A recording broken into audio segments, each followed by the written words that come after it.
बिस्मिल्लाहिर्रहमानिर्रहीम। मेरी तरफ़ से तमाम सुनने वालों और देखने वाले जितने भी तमाम हमारे स्टूडेंट्स हैं उनको अस्सलाम वालेकुम। दोस्तों, हमारा आज का टॉपिक बहुत इम्पॉर्टेंट लॉन्ग क्वेश्चन है और लॉन्ग क्वेश्चन के साथ साथ इसमें से इम्पॉर्टेंट शॉर्ट क्वेश्चन भी बन सकते हैं जो मैं आपको टॉपिक के दौरान साथ साथ बताता रहूँगा। टॉपिक का नाम है क्रैकिंग ऑफ पेट्रोलियम। लफ्ज़ जो क्रैकिंग है ये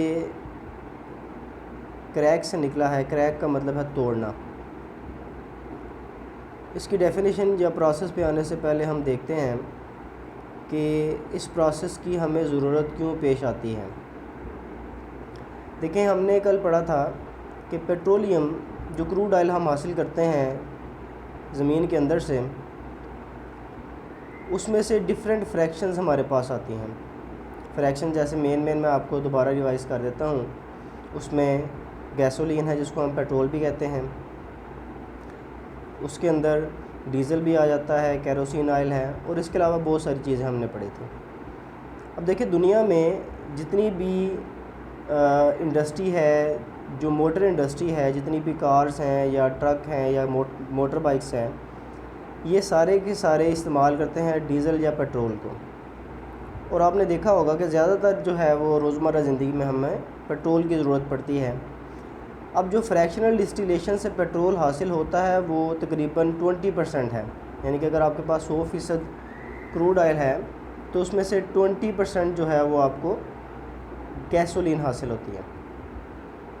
अब ये जो आपके पास पेट्रोल आ रहा है, ये दुनिया के अंदर पेट्रोल की जो ज़रूरियात हैं उसको पूरी करने में पूरी नहीं कर सकता या पूरी करने में मदद नहीं देता। तो हम क्या करते हैं, प्रोसेस ऑफ क्रैकिंग इस्तेमाल करते हैं। ये प्रोसेस ऑफ क्रैकिंग क्या है, इसको हम डिफ़ाइन करते हैं। It is defined as breaking of higher hydrocarbons having high boiling points into variety of lower hydrocarbons which are more volatile. यानी कि हम क्या करते हैं कि जैसे केरोसिन ऑयल है, उसका जो कार्बन नंबर है वो ज़्यादा है, उसका मॉलिक्यूलर मास भी ज़्यादा होता है।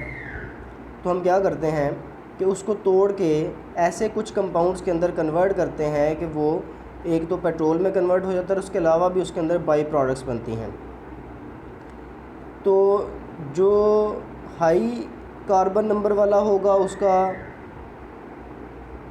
बॉइलिंग पॉइंट भी ज़्यादा होगा और उसमें उसका मास भी ज़्यादा होगा।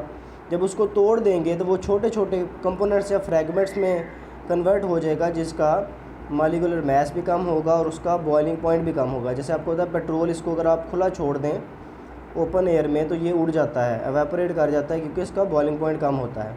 ये आपके सामने रिएक्शन लिखा हुआ है जिसमें एक C16H34 अल्केन हम इस्तेमाल करते हैं।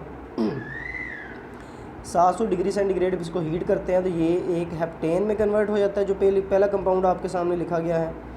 ये जो फार्मूला है ये उस रेंज में आता है जिसमें पेट्रोल का हमने जो फ्रैक्शन पढ़ी थी। फिर उसके बाद इसके साथ बाई प्रोडक्ट्स बनती है, ये एक अल्कीन है और ये दूसरे नंबर पे जो है ये इथीन है और तीसरे नंबर पे इसके अंदर प्रोपीन बनती है, जिसको दूसरे मकासद के लिए इस्तेमाल कर लिया जाता है।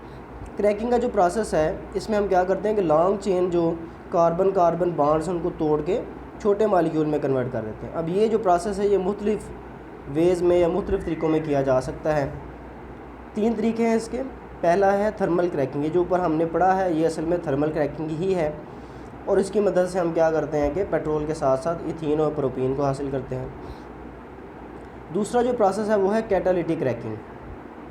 इसको हम डिफ़ाइन करते हैं, higher hydrocarbons can be cracked at low temperature and low pressure. Low temperature कितना है 500 डिग्री सेंटीग्रेड और लो प्रेशर है 2 एटमॉस्फेयर। यानी कि पहले हम 700 डिग्री सेंटीग्रेड इस्तेमाल कर रहे थे, लेकिन अब कैटलिस्ट इस्तेमाल करें। और वो कैटलिस्ट कौन से हैं, mixture of silica and alumina.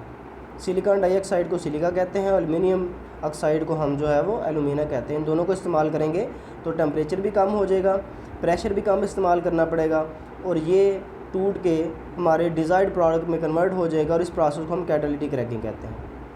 Catalytic cracking जो है इसका फ़ायदा क्या है, इससे हाई ऑक्टेन नंबर फ्यूल हमें हासिल होता है। ये हम अगले टॉपिक में जाके पढ़ेंगे हाई ऑक्टेन फ्यूल क्या होता है। अभी आप इसको समझ लें कि ये हाई क्वालिटी जो है वो पेट्रोल हमें हासिल होता है इसके नतीजे में। अक्सर आप पेट्रोल पंप पे जाएं तो जो बड़े पेट्रोल पंप्स हैं उस पर लिखा होता है हाई ऑक्टेन पेट्रोल, उसकी कीमत भी ज़्यादा होती है। ये हम बाद में डिस्कस करेंगे हाई ऑक्टेन फ्यूल है क्या और इसको कहाँ पे इस्तेमाल किया जाता है। तो ये प्रोसेस ऐसा है कैटालिटिक क्रैकिंग, जिसकी मदद से हम बेहतर क्वालिटी का फ्यूल जो है वो प्रोड्यूस कर सकते हैं। उसके बाद हम आ जाते हैं तीसरे जो हमारा मेथड है क्रैकिंग का उसकी तरफ, जिसको स्टीम क्रैकिंग हम कहते हैं। इसके नाम से ज़ाहिर है इसके अंदर स्टीम इस्तेमाल की जाएगी। असल में इसमें किया क्या जाता है, in this process higher hydrocarbon in the vapour phase, यानी कि आपने वो जो हाइड्रोकार्बन इस्तेमाल करना है जो पहली इक्वेशन में हमने इस्तेमाल किया था उसको पहले आपने एवापोरेट करना है, फिर आपने उसको वाटर वेपर्स यानी कि स्टीम के साथ मिक्स करना है और थोड़ी देर के लिए उसको तकरीबन 900 डिग्री सेंटीग्रेड पे हीट किया जाता है और एकदम से ठंडा किया जाता है एंड कूल्ड रैपिडली। तो ये जो प्रोसेस है ये भी लोअर अनसैचुरेटेड हाइड्रोकार्बन्स, ये जो हमने पढ़ा है इसमें दो बाई प्रोडक्ट्स पढ़ी थी, इथीन और प्रोपीन, ये क्या है, ये असल में लोअर अनसैचुरेटेड हाइड्रोकार्बन्स हैं। तो अब इसमें तीन मेथड हमने पढ़ लिए। पहला हमने देखा कि थर्मल क्रैकिंग, वो जो इंट्रोडक्शन है उसी में उसकी डेफिनेशन आ जाती है, साथ में आपने इक्वेशन भी देखनी है उसमें।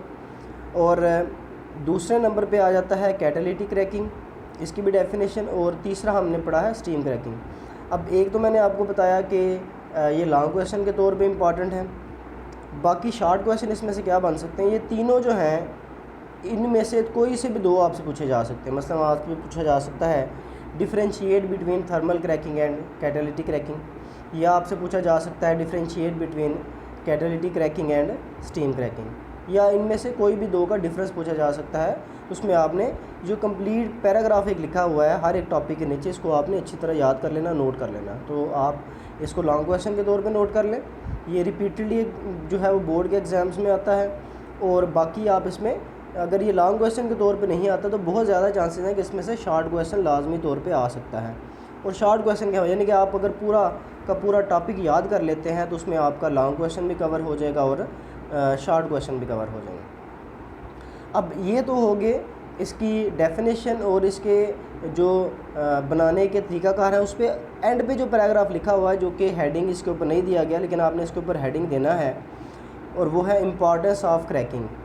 यानी कि क्रैकिंग, एक तो पेट्रोल आपने हासिल कर लिया लेकिन उसके अलावा भी इसकी इम्पॉर्टेंस है। जैसा कि यहाँ पे लिखा गया है, beside increasing the yield of gasoline cracking has also produce large amount of useful by products, कि एक तो आप अच्छी क्वालिटी का या ज़्यादा मकदार में गैसोलीन बना लेते हैं, पेट्रोल बना लेते हैं, लेकिन उसके अलावा आप बाई प्रोडक्ट भी हासिल करते हैं। जैसे आपने इसमें इथीन और प्रोपीन हासिल की, इसमें ब्यूटीन भी हासिल कर सकते हैं, बेंजीन भी हासिल कर सकते हैं। और ये जो सारी बाई प्रोडक्ट्स हैं ये ऐसे वेस्ट नहीं की जाती हैं, बल्कि इनसे भी आगे फिर मज़ीद बहुत सारी चीज़ें बनाई जा सकती हैं। जैसे इससे ड्रग्स, यहाँ पे जो ड्रग का वर्ड यूज़ किया गया है, आम तौर पे हमारे माइंड में क्या आता है जी कि ये मनशियात का जिक्र किया गया है, लेकिन असल में ऐसा नहीं है। ड्रग्स जो है ये बेसिकली वर्ड इस्तेमाल होता है मेडिसिन के लिए। तो बहुत सारी मेडिसिन बनाने में ये इस्तेमाल होती हैं बाई प्रोडक्ट्स। प्लास्टिक, जैसे एक प्लास्टिक मैंने आपको लास्ट टाइम भी बताया था, पॉलीविनाइल क्लोराइड, पीवीसी जिसको हम आम लफ्ज़ों में कहते हैं। पीवीसी पाइप आपने सुना होगा, रूटीनली हम इस्तेमाल करते हैं। पहले सैनिटरी यानी कि जो पाइप्स, छोटे पाइप्स होते थे पानी के जो है वो तरसील के लिए, टैंकी से जो नीचे टैप्स या टूटियाँ लगी होती हैं उसके अंदर, तो पहले वो स्टील के यूज़ किए जाते थे, लोहे के यूज़ किए जाते थे। अब आपको पता है कि वो भी पीवीसी प्लास्टिक के इस्तेमाल किए जाते हैं कि उसको जंग नहीं लगता, ज़्यादा देर पा है। उसके अलावा डिटर्जेंट्स, ये पहले भी बात हो चुकी है। डिटर्जेंट्स जो हम सर्फ़ इस्तेमाल करते हैं, असल में ये वर्ड डिटर्जेंट है, वो बनाने के लिए इस्तेमाल करते हैं हम इनको। सिंथेटिक फ़ाइबर्स मतलब ये जो हम एक तो कपड़ा होता है ना, जैसे मैंने आपको कल बताया था, एक कपास है, उसके बाद रेशम का जो है वो कपड़ा है, रेशमी कीड़े से हासिल किया जाता है। लेकिन अगर आप कभी जो आपने एक शर्ट पहनी होती है, शर्ट के ऊपर जो टैग होता है उसके आप देखें तो उसमें लिखा होगा कि इसमें कितने % कॉटन है और कितने % पॉलीएस्टर है। जो पॉलीएस्टर लिखा होता है वो असल में सिंथेटिक फ़ाइबर है। फर्टिलाइज़र भी हम इससे बनाते हैं, मुख्तलिफ़ किस्म की जो खादें, हम मसनूई खादें इस्तेमाल करते हैं फसलों के अंदर उनकी पैदावार को बढ़ाने के लिए। उसके बाद वीड किलर्स, जो जड़ी बूटियाँ होती हैं उनको मैंने लास्ट टाइम भी आपको बताया था कि पेस्टिसाइड इस्तेमाल करते हैं। वो पेस्टिसाइड्स में जो वीड किलर्स होते हैं, जड़ी बूटियों को ख़त्म करते हैं, जो स्प्रे करते हैं, वो असल में हर्बिसाइड कहलाते हैं। और उसके अलावा बहुत सारे इंपॉर्टेंट केमिकल्स हैं, लाइक एथानॉल है या फिनोल है और एसीटोन हम इससे बनाते हैं। तो ये हमारे आज के टॉपिक का इख्तिताम है। दोबारा से ज़हन नशीन कर लें कि इसको आपने एक लॉन्ग क्वेश्चन के तौर पे भी करना है और इसमें आपसे शॉर्ट क्वेश्चन भी पूछे जा सकते हैं। ओवरऑल ये एक इम्पॉर्टेंट टॉपिक है। उम्मीद करता हूँ मैं कि आप इन चीज़ों को जो आप सुन रहे हैं, देख रहे हैं, इसको समझने की कोशिश भी करेंगे और इसको अच्छे तरीके से याद करने की कोशिश भी करेंगे, क्योंकि जब तक आप जो है वो इन चीज़ों को बेहतर तरीके से याद नहीं करेंगे या लिखेंगे नहीं, तो फिर आपके लिए ये चीज़ें याद करना या एग्ज़ाम में इस्तेमाल करना ये मुश्किल हो जाएंगे।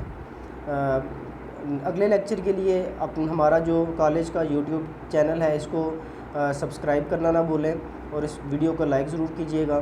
तब तक के लिए अल्लाह हाफ़िज़।